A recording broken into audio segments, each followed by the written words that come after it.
Hello दोस्तों, आज हम बात करेंगे एक राष्ट्र एक चुनाव के मुद्दे पर। जैसा कि आपको पता है, हमारे देश में मुख्य रूप से 3 स्तरों पर चुनाव करवाए जाते हैं।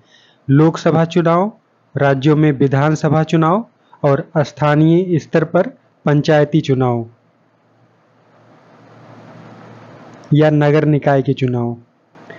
एक राष्ट्र एक चुनाव के मुद्दे पर चर्चा करने की वजह यह है कि पिछले कई सालों से देश में इस मुद्दे को लेकर चर्चाएं होती रही हैं और वर्तमान सरकार भी इसके पक्ष में पूरी तरह से खड़ी दिखाई देती है। देश की स्वतंत्रता के बाद जब पहली बार भारत में सन 1951-52 में आम चुनाव करवाए गए, तो लोकसभा और सभी राज्यों की विधानसभाओं का चुनाव एक साथ करवाया गया था। अगर हम एक दो घटनाओं को छोड़ दें तो यह व्यवस्था लगभग 1967 तक सामान्य रूप से चलती रही, परंतु इसके बाद कई कारणों से लोकसभा का चुनाव व राज्य की विधानसभाओं का चुनाव एक साथ करवाने का क्रम टूटता गया। इसके कई कारण थे, लेकिन अगर हम मुख्य कारणों की बात करें तो केंद्र सरकार के द्वारा राज्यों में संवैधानिक तंत्र की विफलता के आधार पर भारतीय संविधान के आर्टिकल 356 का प्रयोग करके राज्यों की सरकारों को अपदस्थ कर देना, लोकसभा या विधानसभा में बहुमत का न होना भी एक कारण था, जिसकी वजह दल बदल भी हो सकती है। और कई बार देश के प्रधानमंत्री या किसी राज्य के मुख्यमंत्री द्वारा समय से पूर्व ही चुनाव करवा लिया जाता है। ऐसे में एक साथ चुनाव करवाने का क्रम टूटता चला जाता है।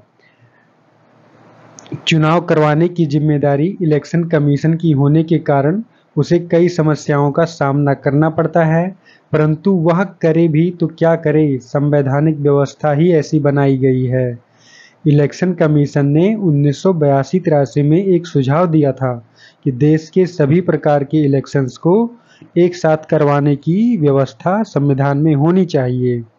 फिर आगे चलकर 1999 में विधि आयोग या लॉ कमीशन की 170वीं रिपोर्ट में भी देश के एक साथ चुनाव करवाने के पक्ष में राय रखी गई, और यही बात 2015 में संसद की अस्थायी समिति ने भी कही थी।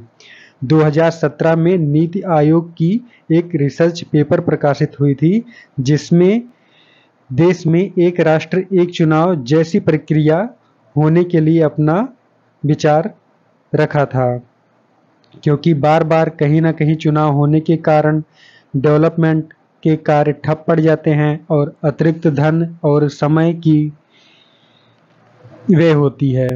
2018 में लॉ कमीशन द्वारा प्रस्तुत अपने ड्राफ्ट रिपोर्ट में एक राष्ट्र एक चुनाव के संदर्भ में कई उपाय और विचार भी प्रस्तुत किए गए थे।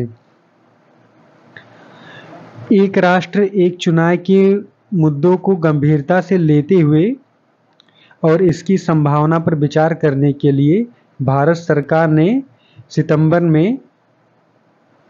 इसी वर्ष सितंबर में पूर्व राष्ट्रपति रामनाथ कोविंद की अध्यक्षता में एक समिति का गठन भी कर दिया है। अगर हम एक राष्ट्र एक चुनाव के पक्ष में तर्कों पर बात करें तो इसके कई फायदे भी दिखाई पड़ते हैं।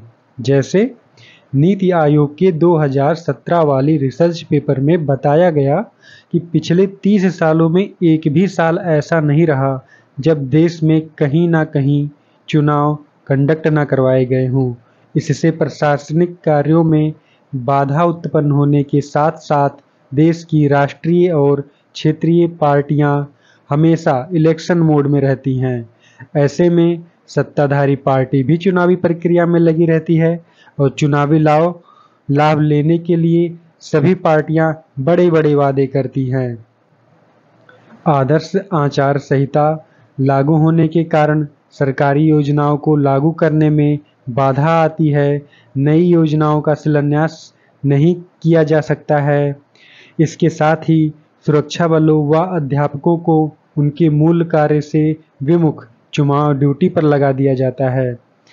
इससे सरकार का खर्चा बढ़ने के साथ साथ पार्टियों और उम्मीदवारों का खर्चा भी बढ़ता जाता है।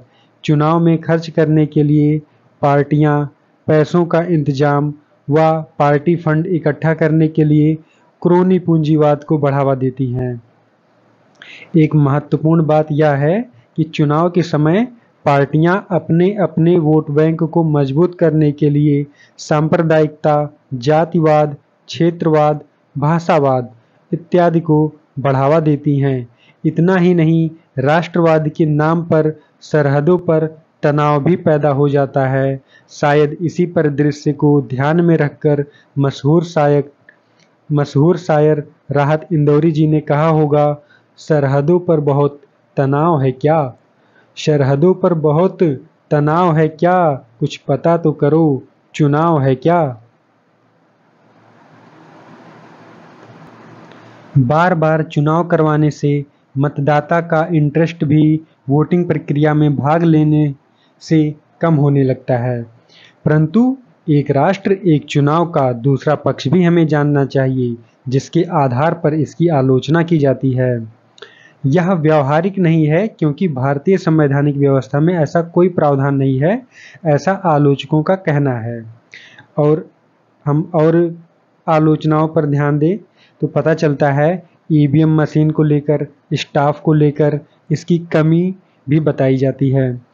पूर्व मुख्य चुनाव आयुक्त SY कुरैशी जी का कहना है कि लोकतंत्र के लिए थोड़ा ज़्यादा खर्च होना उतना बड़ा संकट नहीं है जितना बड़ा संकट है सरकार का उत्तरदायित्व का न होना। बार बार चुनाव होने के कारण नेताओं की जवाबदेहिता बढ़ती है क्योंकि उन्हें जनता के बीच हर चुनाव में जाना पड़ता है। एक राष्ट्र एक चुनाव प्रक्रिया से संघवाद भी खतरे में आ सकता है क्योंकि राष्ट्रीय मुद्दों के आगे स्थानीय मुद्दे दब जाएंगे। ऐसा देखा भी जाता है कि सभी प्रकार के चुनाव में पार्टी के एक सर्वोच्च नेता के नाम पर गली मोहल्लों में भी जाकर वोट मांगा जाता है।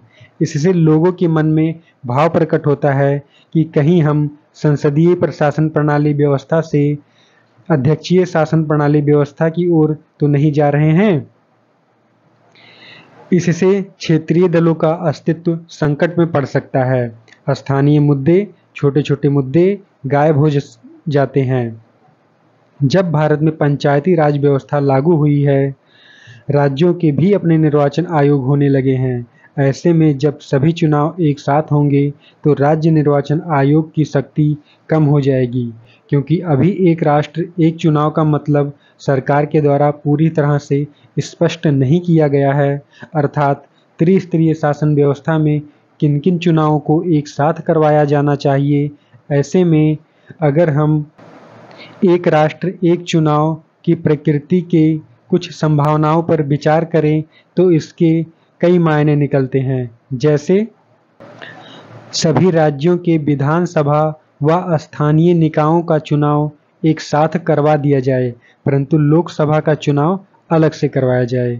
इससे क्षेत्रीय मुद्दों के दब जाने की संभावना कम हो जाएगी। तो वहीं कुछ लोगों का कहना है ऐसे में यदि लोकसभा या विधानसभा का कार्यकाल बीच में ही भंग हो जाता है तो पुनः चुनाव सिर्फ बचे हुए कार्यकाल के लिए ही करवाए जाएं, जैसा कि पंचायती राज और नगर पालिकाओं में होता रहा है। ऐसा भी किया जा सकता है कि 2.5 वर्ष के अंतराल पर आधे आधे राज्यों का चुनाव करवाया जाए।